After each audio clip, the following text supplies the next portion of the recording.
At exactly 8:03 on a rainy Monday morning, Claire Dawson was kneeling beside a storage shelf in the headquarters of Northbridge Dynamics, searching for replacement projector cables when a newly hired analyst walked over and asked, "Excuse me, do you know where the facilities manager usually keeps the meeting supplies?" Claire smiled politely before answering because correcting strangers had long ago stopped being worth the effort.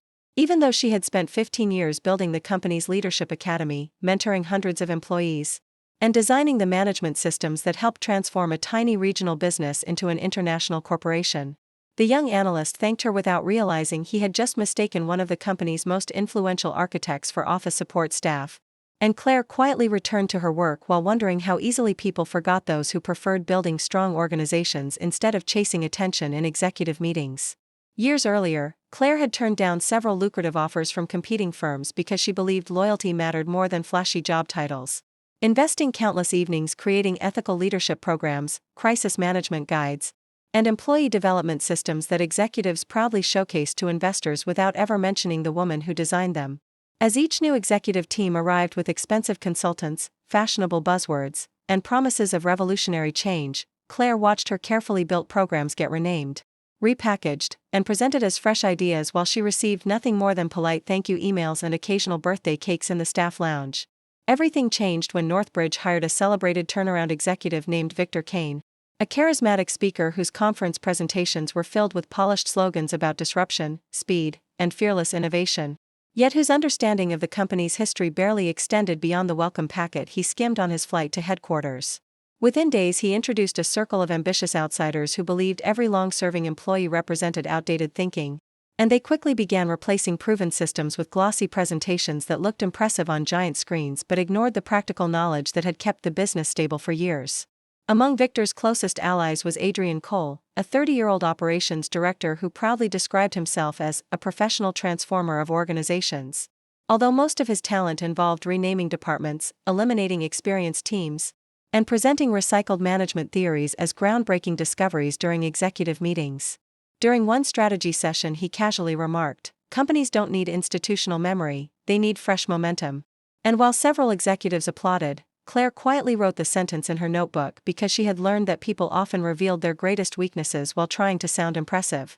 Within a month Claire's leadership academy lost nearly half its funding, several senior trainers were reassigned without explanation, and years of carefully documented development programs disappeared from company presentations as though they had never existed, leaving younger employees confused about who had actually built the systems everyone depended upon every single day. Instead of confronting anyone publicly, Claire spent her evenings reviewing archived contracts, governance policies, historical board resolutions, and partnership agreements, discovering forgotten documents that revealed responsibilities and oversight rules the new executives had completely overlooked while rushing through their aggressive restructuring campaign. A quiet breakthrough arrived when an internal compliance coordinator named Elena asked Claire for help locating an archived governance manual that no one else could find. And while searching through decades of digital records they discovered several board directives proving that major organizational restructures required independent oversight before executive approval. Claire thanked Elena for her discretion, copied every relevant document into a secure archive, and realized that the executives who had dismissed history had unknowingly left behind the evidence that could expose their careless decisions. As weeks passed, Claire noticed contracts awarded to unfamiliar consulting firms that charged extraordinary fees for reports filled with generic recommendations, while many of the company's successful employee programs were quietly cancelled because they were suddenly labeled unnecessary expenses despite years of measurable success. Rather than making accusations, she carefully compared invoices, board minutes, procurement records, and project outcomes, eventually uncovering a troubling pattern of inflated consulting costs, missing approval signatures, and strategic decisions that consistently benefited a small circle of executives.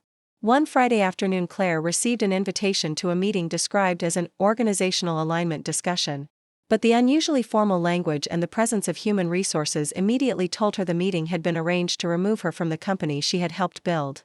The executives politely informed her that her position had become redundant, thanked her for her years of service, and slid a separation agreement across the table. Yet Claire accepted the envelope with remarkable composure because she already knew the board had not been shown the complete story.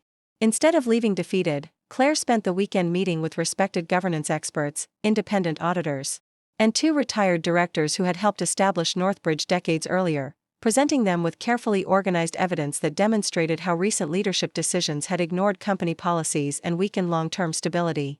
By Sunday evening, the directors agreed that the information deserved immediate board attention, and a special governance review was quietly scheduled before the next quarterly strategy meeting without informing the executives responsible for the restructuring. When the board assembled on Monday morning, Victor confidently began presenting colorful performance charts that celebrated short-term financial improvements.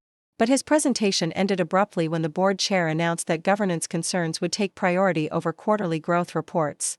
Claire entered the room carrying several organized binders, greeted everyone respectfully, and calmly explained that her purpose was not personal revenge but protecting the company's integrity through documented facts, verified records, and transparent accountability. Over the next hour, she presented a detailed timeline showing how successful employee development initiatives had been dismantled while expensive consulting contracts with limited measurable value received rapid approval.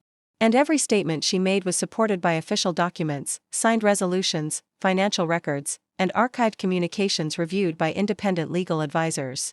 Several directors who had originally supported Victor's restructuring strategy grew visibly concerned as inconsistencies appeared between executive presentations and actual company records, transforming what was expected to be a routine meeting into a serious examination of leadership conduct. Independent auditors confirmed that multiple procurement procedures had been bypassed, conflict of interest disclosures had not been completed correctly, and important governance safeguards had been ignored during several high-value consulting agreements, creating significant legal and financial risks for the organization. Victor and Adrian attempted to defend their decisions by arguing that speed required flexibility, but every explanation collapsed under the weight of documented evidence, leaving the board with little confidence in their leadership. Following several hours of discussion, the directors voted to begin a complete leadership transition while appointing an interim executive committee to stabilize daily operations and restore confidence among employees, investors, and business partners.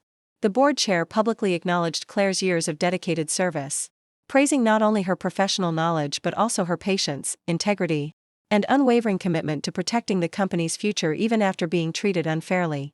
Please subscribe to our channel and share this video with your friends and family. We create entertaining and inspiring stories for our viewers, and your support helps us continue making great content for you.